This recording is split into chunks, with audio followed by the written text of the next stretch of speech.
जुल्फिकार अली भुट्टो की fair trial का मौका नहीं मिला। ट्रायल आइन और कानून के मुताबिक नहीं था। सुप्रीम कोर्ट ने भुट्टो रेफरेंस पर महफूजशुदा राय सुना दी।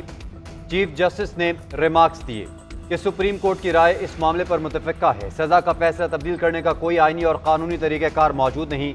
मुकदमे के शवाहिद का जायजा नहीं ले सकते। चीफ जस्टिस ने कहा कि सुप्रीम कोर्ट से 5 सवाल पूछे गए। क्या ट्रायल आइन के बुनियादी इंसानी हकूक़ के मुताबिक था? क्या फैसला अदालत नज़ीर हो सकता है? क्या फैसला जानिबदाराना नहीं था? क्या सजा कुरानी अहकामात की रोशनी में दुरुस्त है? और क्या शवाहिद सजा सुनाने के लिए काफ़ी थे? जिस सवाल पर मुआवनत नहीं मिली उसका जवाब नहीं दे सकते। दूसरा सवाल वाज़े नहीं था, इसलिए राय नहीं दे सकते। इस्लामी असूलों पर किसी फरीक ने मुआवनत नहीं की। सुप्रीम कोर्ट तफसीली वजूहात बाद में जारी करेगी। चीफ जस्टिस ने कहा कि तारीख में ऐसे मुतादिद मुकदमात हैं जिनमें दुरुस्त फैसले नहीं हुए। माजी की गलतियों के अजाले के बगैर दुरुस्त समत में नहीं जा सकते।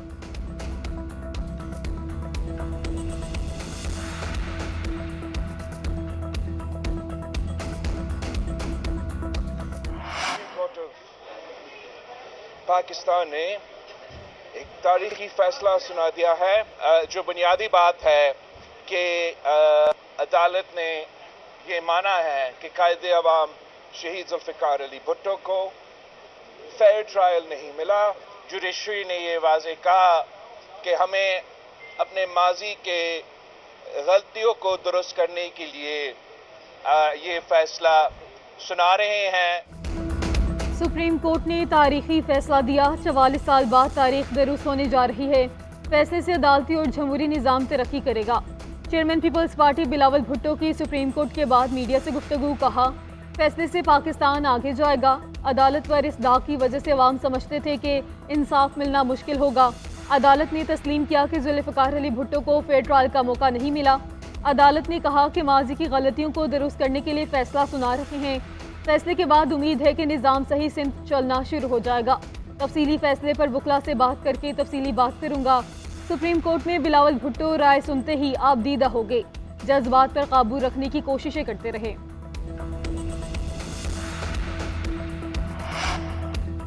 वज़ीर-ए-आज़म शहबाज शरीफ ने भुट्टो रेफरेंस पर सुप्रीम कोर्ट की राय खुशाइंद करार दे दी। आसिफ जरदारी, बिलावल भुट्टो और पीपल्स पार्टी क़यादत को मुबारकबाद। कहा, तारीखी गलती का अजाला मुमकिन नहीं, लेकिन संगीन गलती के एतराफ़ से एक नई तारीख और नई रिवायत कायम हुई है।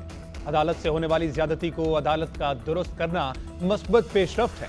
भुट्टो रेफरेंस में सुप्रीम कोर्ट की मुतफ़िका राय कौमी सतह पर तारीख को दुरुस्त तनाजुर में समझने में मददगार होगी। माजी की गलतियों की दुरुस्तगी और तलखियों के खात्मे से ही कौमी इत्तेहाद और तरक्की का अमल तेज हो सकता है। जुल्फिकार अली भुट्टो के मामले में हकीकत तक पहुंचते हुए सुप्रीम कोर्ट को 50 साल लग गए। बानी पीटीआई के दस्तूरी हक के लिए क्या मजीद 50 साल इंतजार करना होगा? तर्जुमान तहरीक इंसाफ का रद्द-ए-अमल कहते हैं, अदालती राय उसी सूरत मानी खेज होगी जब अदालत लाकानूनियत पूरी क़ुव्वत से रोके। इंसाफ की फराहमी का आफाका उसूल है कि इंसाफ में ताख़ीर इंसाफ का कत्ल है। बानी पीटीआई और अहलिया समेत कायदीन और कारकुनान को रिहा किया जाए। फेयर ट्रायल्स के जरिए झूठे मुकदमात के फैसले किए जाएं। वज़ीर-ए-आज़म शहबाज शरीफ से army chief general Syed Asim Munir की मुलाकात। कौमी और दाखिली सलामती से मुतल्लिक़ अमूर पर तबादले ख्याल। अफ़वाज पाकिस्तान के पेशावराना और ऑपरेशनल अमूर पर गुफ्तगू की गई। सिपा सलार ने दहशत गर्दी के खिलाफ जारी इंटेलिजेंस बेस्ड ऑपरेशन से मुतल्लिक़ ब्रीफिंग दी। जनरल आसिम मुनीर ने शहबाज शरीफ को दूसरी बार वज़ारत-उज़्मा का मनसब संभालने पर मुबारकबाद दी। नेक ख्वाहिशात का इजहार भी किया।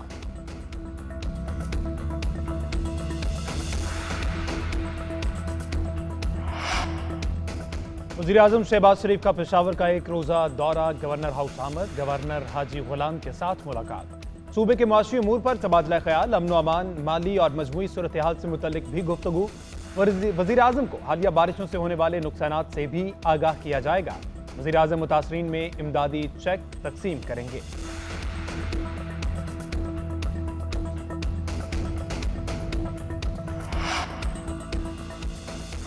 खैबर पख्तूनख्वा असम्बली में मखसूस नशिस्तों की अलॉटमेंट से मुतल्लिक केस। पेशावर हाई कोर्ट ने स्पीकर कौमी असम्बली को कल तक नई मखसूस नशिस्तों पर हलफ लेने से रोक दिया।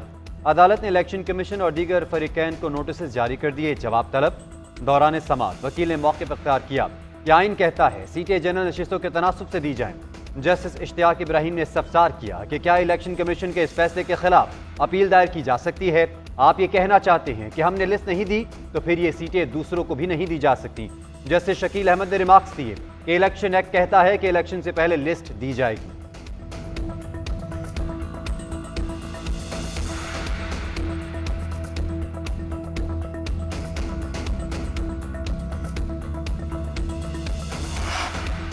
मखसूस नशिस्तों की अलॉटमेंट के बाद पंजाब में नई पार्टी अपोजिशन बन गई। मुस्लिम लीग नून की खातीन की 57 और अक़लियतों की 7 नशिस्तें मिली। नून लीग की नशिस्तों की तादाद 224 हो गई। सुन्नी इत्तेहाद काउंसिल के अरकान की तादाद 106। पीपल्स पार्टी ने 10 नशिस्तें जीती, 1 आज़ाद शामिल हुआ, 5 मखसूस नशिस्तें मिल गईं। काफ लीग के अरकान की तादाद 11 हो गई। IPP के 6, TLP, मुस्लिम लीग ज़िया और MWM की 1-1 सीट है। पंजाब असम्बली के एक हल्के में इलेक्शन नहीं हुआ। 4 हल्कों के नोटिफिकेशन इलेक्शन कमीशन ने रोक रखे हैं। उधर पंजाब से कौमी असम्बली की खातीन की नशिस्तों पर नून लीग की तरजीही फहरिस्त में नाम खत्म। इलेक्शन कमीशन ने इजाफी नाम मांग लिए। 9 मार्च तक इजाफी तरजीही फहरिस्त जमा करवाने की हिदायत।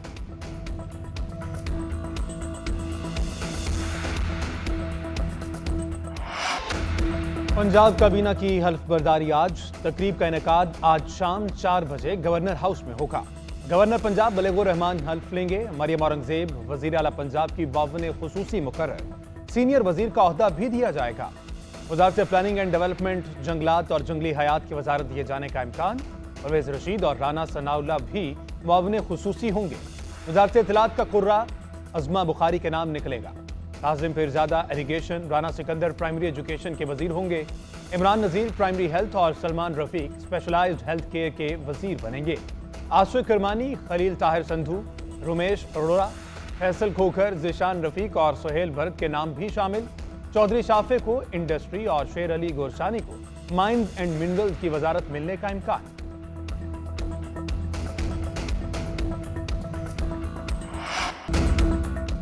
खैबर पख्तूनख्वा काबीना तश्कील 15 वज़रा पर मुश्तमिल होगी। गवर्नर ने समरी पर दस्तखत कर दिए। हलफ बर्दारी की तकरीब गवर्नर हाउस में 6:30 बजे होगी।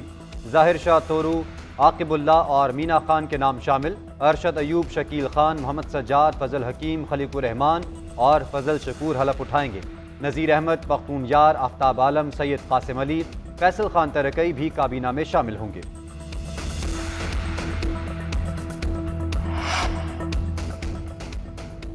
पंजाब असम्बली में गैर कानूनी भर्तियों का मुकदमा। वकला के इतराज़ के बाद लाहौर की एंटी करप्शन अदालत ने चौधरी परवेज इलाही पर फर्द जुर्म का कार्रवाई मौखर कर दी। अदालत ने रिमार्क्स दी कि आपको तमाम दस्तावेजात की नकूल फराहम की जाएंगी। परवेज इलाही के वकील ने कहा कि पहले दस्तावेजात दी जाएं, फिर फर्द जुर्म की कार्रवाई की जाए। चौधरी परवेज इलाही पर अब अगली समात पर फर्द जुर्म लगाई जाएगी।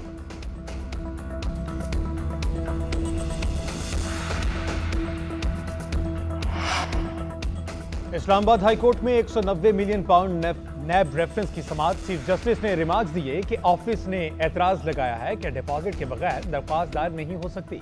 लतीफ खोसा ने मौक़िफ़ इख्तियार किया कि जब दरख्वास्त गुजार जेल में हो तो डिपॉजिट नहीं करना पड़ता। हमने 497 की दरख्वास्त दी थी जो खारिज हो गई। 497 हो या 498, इससे कोई फ़र्क नहीं पड़ता। ये जमानत बादस गिरफ्तारी है। अदालत की लतीफ खोसा को आईनी दरख्वास्त में गलती को दूर करने की हिदायत। मानी PTI की दरख्वास्त पर नैब को नोटिस जारी। केस की समात आइंदा हफ्ते तक के लिए मुलतवी कर दी गई।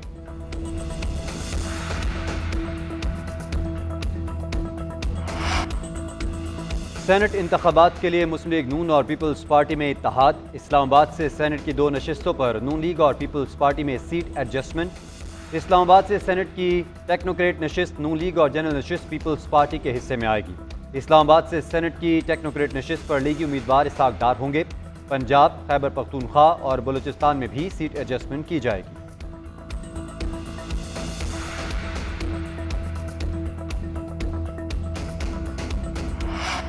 – 2024 के आम इंतखाबात में सबसे कम मुनसिफाना स्कोर रिकॉर्ड किया गया। इंतखाबी शेड्यूल में ताखीर, सियासी जबर, निगरान हुकूमत की गैर कानूनी जानिबदारी का फुकदान रहा। पिलडाट ने आम इंतखाबात के बारे में अपना जायजा रिपोर्ट जारी कर दी। रिपोर्ट में कहा कि फ़ोन और इंटरनेट बंदिश से EMS सिस्टम मुतासिर, अवाम के लिए इंतखाबी अमल में मुश्किलात पैदा हुई। नताइज की ताखीर ने इलेक्शन की साख पर संगीन सवालात को जन्म दिया। फॉर्म 45 और 47 के तजाद ने भी खदशात को बढ़ाया। सुन्नी इत्तेहाद काउंसिल को मखसूस नशिस्तों की अलॉटमेंट 25 दिन तक बड़ा तनाज़ा बनी रही।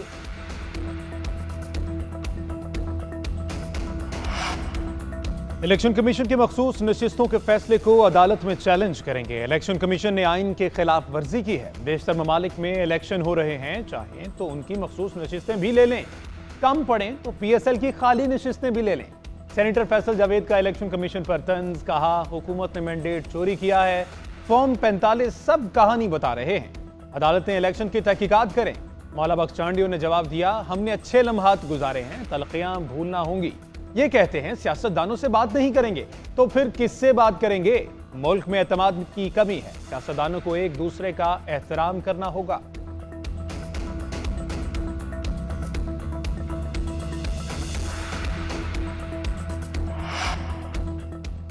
मेरे लिए कानून में खुसूसी रियायत मिलना बाइस शर्म है। ममनुआ असलहा लाइसेंस रखने की कैटेगरी में मेरा नाम बगैर इजाज़त शामिल किया गया।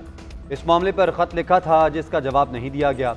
चीफ जस्टिस काजी फाइज ईसा के ममनुआ असलहा केस में रिमार्क्स, कहा कलाशनकोव कोई खिलौना या कंघी नहीं होती। स्कूलों में जाएं तो वहां सिक्योरिटी गार्ड असलहा लिए खड़े होते हैं। असलहा उठाए शख्स के बारे में कैसे पता चलेगा वो दहशतगर्द है या नहीं? सोशल मीडिया पर असलहे की नुमाइश की वीडियोज़ मौजूद हैं और असलहा लिए बड़ी मशहूर शख्सियात की भी वीडियोज़ हैं। हम किसी का नाम लेकर उसे शर्मिंदा नहीं करना चाहते। उम्मीद है नई हुकूमत आकर इस मामले पर कोई इक़दाम उठाएगी।